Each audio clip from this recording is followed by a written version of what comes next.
ఈ లోకం ఒక మాయని తెలుసుకున్నాను. ఏది నా సొంతం కాదనుకున్నాను. తప్పిపోయిన కుమారుని నేనైతే నా కొరకై నిరీక్షించే తండ్రి నా యేసు.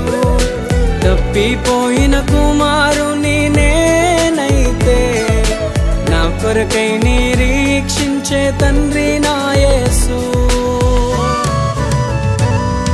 ఈ లోకమంతా నేను వెతకినా నాకు లేదయ్యా ఎక్కడా ఆనందం. నీ సన్నిధిలో ఒక్క క్షణం గడిపినా నా హృదయం